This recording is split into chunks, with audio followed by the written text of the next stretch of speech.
Good morning and welcome to your Farm and Home Show. My name is Joanna, and this morning we're visiting with Kristin Hildabrand, Warren County Extension Agent for Horticulture. Now, Kristin, I know part of your expertise is cut flowers, and Yes. I know you're excited about having a cut flower track at the Fruit and Vegetable Conference this Yes, year. I am so excited. We're bringing it back to Bowling Green again. The Fruit and Vegetable Conference, which is going to kick off on the 2nd with some pre-conference type things if you're interested in farmers market and things like that.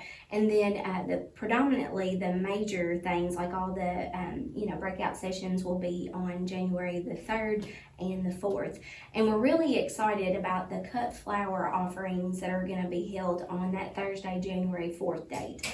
We have a full one day that you can just come down to Bowling Green. All of this is going to be held at the Sloan Convention Center right there. And so we're going to have predominantly a nice variety of different speakers. I know last year we counted about 100 people at most in one of the classes that we had, or one of the offerings, and so now we're really excited to offer year 2 with some other things. But just to kind of give you a rundown of some of the offerings that we will have, Angella Watson with the Farm Service Agency, she's going to be talking about digging up opportunities for your business, and she's going to talk about some of the NAP insurance, other things that kind of relate to commercial cut flower producers that I think would be very beneficial and helpful to them. So they're going to start off with Angela, and then they're going to go to Jonathan Larson. He's going to be talking about what's that bug, how to identify, and scout tips. Jonathan is our UK entomologist. He's a great guy, really entertaining speaker.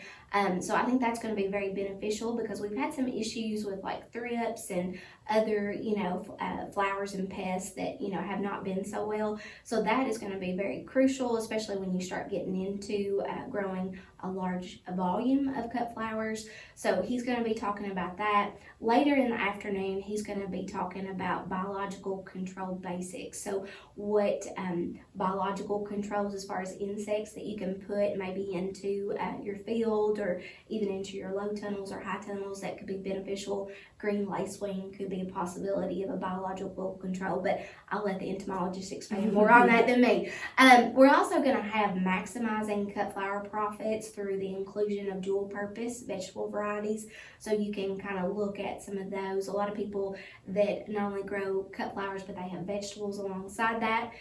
Tara Watkins is also going to be coming. She is the one that we have here in Kentucky that helps a lot of cut flower growers about our hardy annuals hard to grow. And so she's going to do a deep dive into that, which I think is very helpful, especially when you get into looking at the variety and succession of what you have to offer. Tips and tricks for high tunnel growers. Alexis Sheffield's going to be talking predominantly about that, which we have a lot of people growing in high tunnels. And then they're going to be also some time on the program for the wholesale collectives.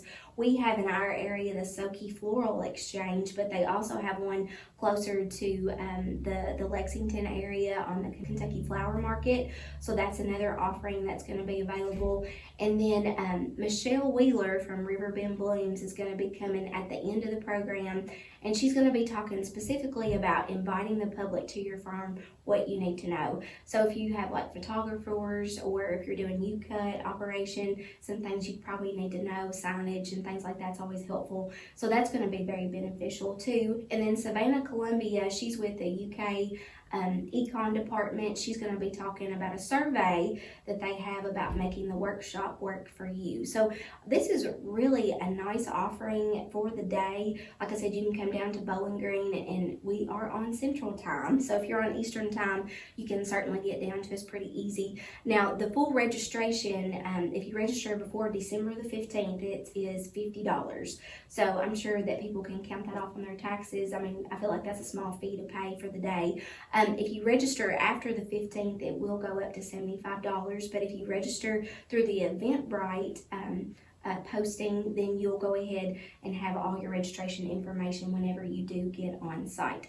So if you have any questions whatsoever, please give us a call. Again, we're really excited to have these here in Bowling Green, and we feel like we can definitely top what we did last year. But if anybody has any questions about how to get registered, other information for the day, let us know here at the office. And I mean, the selection sounds great, but you'll probably learn quite a bit just talking to other cut flower growers that are going to be there. I think the network networking opportunities, the trade show, Yes. those type things add value to the conference certainly as well. Yeah, we will have some time. I'm glad you brought about networking. There will be time during the lunch hour. We're going to get the cut flower growers together, and that way that they can have more time for networking. So, all right. Well, Kristin, thanks for the information, and make sure to get signed up for the Fruit and Vegetable Conference. Thanks for watching, and have a great day.